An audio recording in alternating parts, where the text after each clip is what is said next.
tidaklah orang itu membenci zuriatnya Rasulullah kecuali karena 3 hal. Imma ayakuna wala zina, boleh jadi dia itu adalah anak zina. Yang kedua, imma ayakuna munafiqan, bisa jadi dia adalah seorang yang munafik.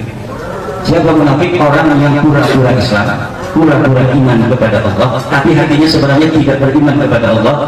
Dia bersama orang-orang mukmin hanya untuk mengelabui orang-orang mukmin.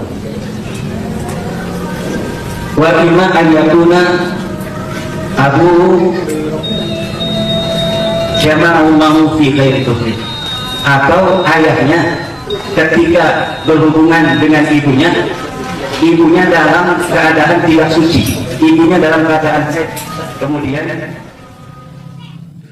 Assalamualaikum warahmatullahi wabarakatuh.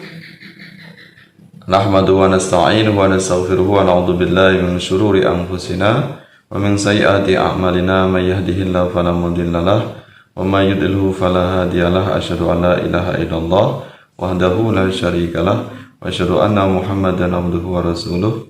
Allahumma shalli ala sayyidina Muhammad wa ala ali sayyidina Muhammad.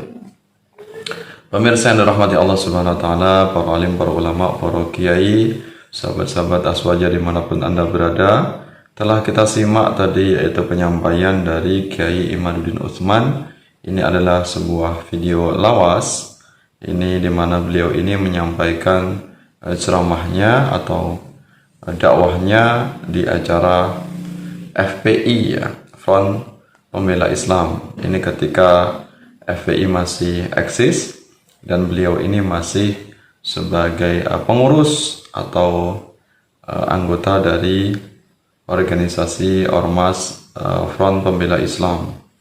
Nah, ini beliau menyampaikan sebuah ceramahnya bahwasanya pembenci zuriyah Rasulullah Sallallahu Alaihi Wasallam atau orang yang anti dengan zuriyah Rasulullah atau Ahlul Bait, ini paling tidak ada 3 macam atau 3 golongan.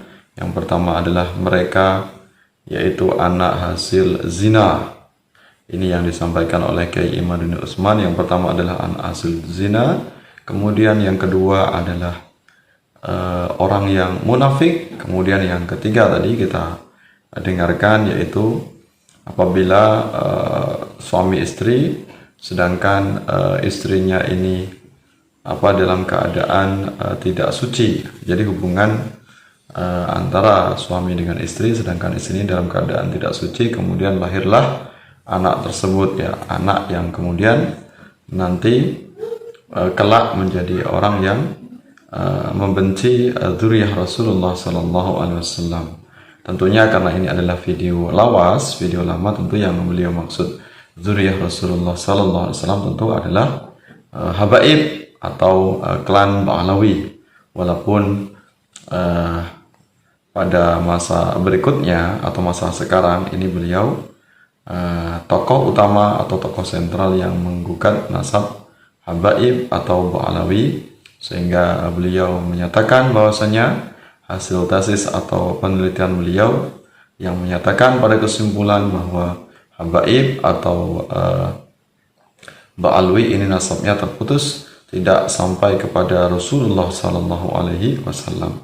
Tentu pemahaman pendapat beliau di masa lampau kemudian di masa sekarang ini mengalami perbedaan. Tentu ini sebuah proses untuk mencari sebuah kebenaran, sehingga beliau memiliki statement yang berbeda antara masa lalu dengan sekarang. Nah, di sini akan kita menguak lebih lanjut, lebih dalam siapa sebenarnya sosok yaitu Kiai Imaduddin Utsman yang sangat viral akhir-akhir ini terkait dengan polemik nasab antara kelompok pembatal nasab dan yang menerima nasab atau mengakui habaib atau Ba'alawi sambung nasabnya kepada Rasulullah SAW. Sehingga Kiai Imad ini termasuk barisan tokoh utama yang menggaungkan tentang batalnya nasab habaib atau Ba'alawi. Ya. Di samping ada tokoh-tokoh yang lain tentunya yang turut mengatakan bahwasanya Ba'alawi ini tidak tersambung atau Habib ini tidak tersambung kepada Rasulullah. Di antaranya tokohnya yaitu Gus Fuad Pleret, kemudian Gus Arya, kemudian Gus Islah Bahrawi, kemudian Nur Ihya Salafi, kemudian Kiai Haji Syarif Rahmat, Tubagus Nur Fadil, KRT Wirohadi Ningrat, Said Zulfikar Basyaiban, dan Gus Abbas Buntet. Tentunya ada tokoh-tokoh yang lain, terutama masyarakat kita ini, warga Nahdliyin ini ternyata terpecah menjadi dua kelompok yang menerima Habaib atau Ba'alawi, masih sambung kepada nasabnya Rasulullah, dan ada yang pro Kiai Imad yang mengatakan bahwasanya nasab Ba'alawi ini telah terputus, ya. Maka kita ingin tahu sebenarnya siapa sih sosok Kiai Imaduddin Utsman, sehingga nanti kita bisa menilai secara objektif, tidak sepotong-sepotong, siapa sosok sebenarnya Kiai Imaduddin Utsman. Nah, Kiai Imaduddin Utsman ini beliau lahir di Kampung Cempaka Kresek, Tangerang pada tanggal 15 Agustus 1976. Ya. Lahir dari pasangan Ki Sarman dan ibu beliau yaitu Ibu Hajah Syu'arah. Ya. Nah, ini beliau ini, Kiai Imaduddin Utsman ini masih memiliki nasab hubungan beliau leluhurnya dengan Kiai Haji Ma'ruf Amin. Ya. Dari jalur yaitu Raden Wiranegara atau masyhur dikenal dengan Syekh Ciliwung bin Raden Arya Wangkara, sang pendiri kearyaan di Tangerang abad 17 Masehi. Nah, kemudian kalau kita lihat dari silsilah pendidikan beliau, pendidikan Kiai Imaduddin Utsman ini, ternyata beliau ini sekolah dasarnya di SD Negeri Kresek 3, kemudian di SMP Negeri Kresek, kemudian di Madrasah Aliyah Ashabul Maimanah di Kecamatan Tirtayasa, Kabupaten Serang, Banten berarti ya. Kemudian dari lembaga pendidikan tinggi beliau menempuh yaitu pendidikan di Sekolah Tinggi Agama Islam Negeri atau STAIN Sultan Maulana Hasanuddin Banten di Serang, atau sekarang menjadi UIN Banten. Kemudian juga menimba ilmu di Institut Ilmu Al-Quran IIKI Jakarta, yaitu dengan mendapatkan gelar Magister Agama. Kemudian dari silsilahnya beliau ini adalah cicit dari murid Syekh Nawawi Al-Bantani. Jadi nasab sanad ilmu agamanya ini beliau nyambung kepada Syekh Nawawi Al-Bantani. Jadi murid dari Syekh Nawawi Al-Bantani ini adalah leluhurnya atau buyutnya dari Kiai Imaduddin Utsman. Ya. Kemudian beliau ini mendalami ilmu agama Kiai Imaduddin Utsman ini, yaitu diantaranya Kiai Haji Syanwani bin Abdul Aziz, Kiai Haji Sanja bin Kasmin, Kiai Haji Mufti Asnawi, Kiai Haji Tubagus Hasuri bin Thohir, Kiai Haji Muhammad Dimyati bin Amin, Kiai Haji Bustami bin Jasuta, Kiai Haji Rafiuddin, dan Kiai Haji Rusdi. Yaitu ini adalah deretan kiai-kiai yang ada di Banten. Kemudian dari Kiai Haji Hasan Basri di Karawang, Jawa Barat, Kiai Haji Salahuddin Kaliwungu, Syekh Muhammad bin Ibrahim bin Abdul Ba'is Al-Katani Al-Iskandari, yaitu di Mesir. Kemudian beliau di pondok pesantrennya ini diantaranya mendapatkan sanad ilmu agamanya, yaitu pondok pesantren Cidahu Pandeglang, pondok pesantren Dar Al-Falah Rengas Dengklok Karawang, pondok pesantren Al-Wardan Yani di Sukabumi, Pondok Pesantren Pertapan di Binuang Serang, Pondok Pesantren Gagah di Kronjo, Pondok Pesantren Buni Ayu di Balaraja, Ruwaq Al-Azhar di Iskandariah, yaitu Mesir. Nah, ternyata Kiai Imaduddin Utsman ini selepas beliau dari FPI, yang mundur dari FPI, ini beliau adalah aktif di Nahdlatul Ulama, yaitu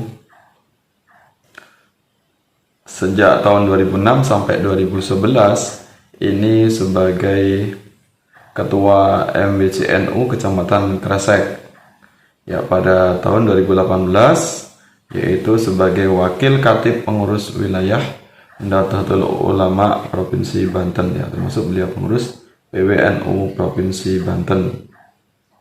Kemudian sejak tahun 2020 beliau ini aktif menjadi Ketua RMI, Rabitatul Ma'ahid Islamiyah, yaitu PWNU Banten, sekaligus yaitu penasihat Generasi Muda Nahdlatul Ulama atau GMNU Provinsi Banten, Rijalul Ansor Kabupaten Tangerang.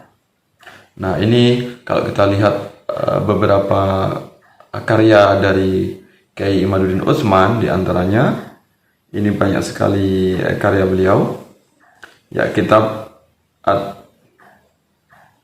At-Ta'aruf fi Muqaddimat Ilmu Tasawuf, ya. Ini tentang pembahasan ilmu tasawuf.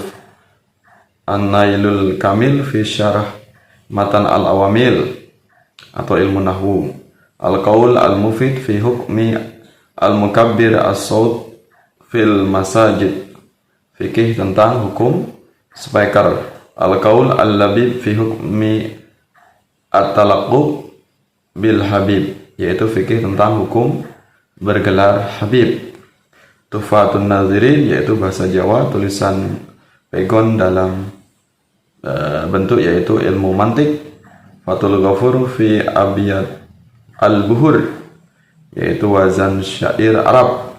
Kemudian ilmu waris, yaitu terjemah matan Ar-Rahbiyah atau ilmu waris. Sejarah pendiri Tangerang, yaitu Raden Arya Wangsakara, ini dalam bahasa Indonesia tentang sejarah. Ya, kemudian dalam bentuk novel bahasa Indonesia dari Banten Kusebut Namamu. Ini karya dari Kiai Imaduddin Utsman. Kemudian beliau juga ini di era Gus Yahya Khalil Stakuf. Ini tertulis SK pada tanggal 4 Maret 2022, ditandatangani oleh Kiai Haji Miftahul Akhyar sebagai Rais Am dan katibnya Ahmad Said Asori, Ketum PBNU Kiai Yahya Khalil Stakuf, dan Sekjen yaitu Kiai Saifullah Yusuf. Ini Kiai Imaduddin Utsman masuk jajaran pengurus yaitu Lembaga Basul Masail atau LBM PBNU. Ya. Nah, ini ternyata beliau, kalau kita lihat tadi dalam ceramah beliau ini beliau sebelum aktif di NU, beliau ini termasuk aktif di FPI, menulis sebuah buku yang bernama atau berjudul Fikratun Nahdiyah. Nah, ini beliau saat mengarang buku Fikratun Nahdiyah ini, beliau yaitu sebagai pengurus DPC FPI di wilayah beliau. Bahkan beliau ini, Kiai Imaduddin Utsman, juga pernah membuat sebuah lagu yang dipersembahkan kepada yaitu Habib Rizik Syihab, ketua FPI. Ini judulnya yaitu lagu Ya Habibana Rizik Syihab. Nah, ini perjalanan beliau. Kalau dilihat dari silsilah keilmuannya, beliau ini kecilnya yaitu di pesantren NU, kemudian masa awalnya beliau aktif di FPI, kemudian keluar dari FPI, masuklah kemudian beliau aktif di Nahdlatul Ulama. Nah, kemudian saat sekarang ini beliau membuat sebuah tesis atau penelitian tentang nasab habaib yang ada di Indonesia. ya, atau klan Ba'alawi. Ini beliau melakukan penelitian karena selama ini banyaknya muncul oknum-oknum habaib yang mengatasnamakan Rasulullah SAW tapi melakukan tindakan kriminal, ya, diantaranya yang melakukan persekusi, kemudian mencela atau merendahkan ulama-ulama Nusantara, ulama pribumi, termasuk yaitu zuriyah Wali Songo. Kemudian banyak lagi tindakan oknum habaib yang tidak terpuji, yang melakukan tindakan-tindakan yang sangat buruk, ya, akhlaknya buruk. Itulah kemudian akhirnya beliau membuat sebuah penelitian atau tesis, sehingga beliau mendapatkan kesimpulan dari hasil penelitian itu mengatakan bahwasanya habaib atau klan Ba'alawi ini ternyata terputus nasabnya, tidak sambung atau tidak sampai kepada Rasulullah SAW. Tentu kita semuanya selaku warga NU, warga Nahdlatul Ulama, hendaknya untuk bisa berpikir jernih, bisa berhati dingin, tidak kemudian panas dengan adanya debat atau polemik nasab ini. Siapapun boleh untuk memihak, mau memihak Kiai Imaduddin Utsman monggo, mau memihak yang pro Ba'alawi atau pro habaib, Rabithah Alawiyah juga monggo, silahkan, karena setiap kelompok memiliki hujah masing-masing, memiliki argumen masing-masing. Tapi hendaknya dengan adanya perbedaan pendapat ini, debat nasab ini, kita semuanya jangan saling mencela, jangan saling menghina, tetap mengutamakan kerukunan, karena sebuah karya ilmiah hendaknya juga diadu atau dibalas atau dibantah juga dengan karya ilmiah, atau mungkin juga bisa nanti dalam forum secara terbuka, yaitu melalui debat ilmiah, atau dalam forum nasional adanya semacam dialog sebagai bentuk islah atau titik temu antara pro habaib dengan kelompok yang anti habaib. Jangan sampai warga Nahdlatul Ulama, warga Ahlus Sunnah wal Jamaah terpecah belah sehingga kita disibukkan dengan ribut nasab yang tidak ada selesainya. Harapan kita, walaupun mungkin masih lama untuk mendapatkan kesimpulan atau hasil akhir dari sebuah perdebatan ini, harapan kita semuanya suatu saat nanti perdebatan ini akan selesai. Jangan sampai ini terus berlarut-larut sehingga menyibukkan kita lupa dengan tugas kita selaku warga Nahdlatul Ulama, bagaimana bisa membangun peradaban, mengayomi masyarakat, mendidik umat, menjaga warga Nahdlatul Ulama sehingga bisa eksis, bisa maju, bisa berkembang pesat ekonominya, sehingga dakwah yang bisa kita lakukan memberikan kemaslahatan untuk masyarakat, untuk umat Islam, ya. Itu maka hendaknya kita semuanya untuk menahan diri sehingga tidak melakukan tindakan-tindakan yang tercela untuk saling menghina. Ya, tetap kita untuk saling menghormati karena kita semuanya diberikan kebebasan untuk memilih, untuk memiliki argumen pendapat masing-masing. Tapi tetap kita harus mendahulukan saling menghormati, saling toleran, memiliki sikap bijaksana untuk tidak saling mencela, tidak saling menghina. Mudah-mudahan apa yang saya sampaikan bermanfaat. Harapan kita semuanya dengan adanya polemik nasab ini kita tetap menjaga persatuan dan kesatuan. Tetap kita selaku saudara seiman sesama kaum muslimin untuk kita saling tolong-menolong dalam kebaikan, berlomba-lomba untuk memajukan warga Nahdlatul Ulama secara khusus dan umat Islam secara umum. Terima kasih atas perhatiannya. Mohon maaf atas segala kekurangan. Terima kasih Anda semuanya berkenan menyimak video ini. Mudah-mudahan bermanfaat untuk kita semuanya. Wallahu a'lam bishawab. Wallahu muwaffiq ila thoriq. Wassalamualaikum warahmatullahi wabarakatuh.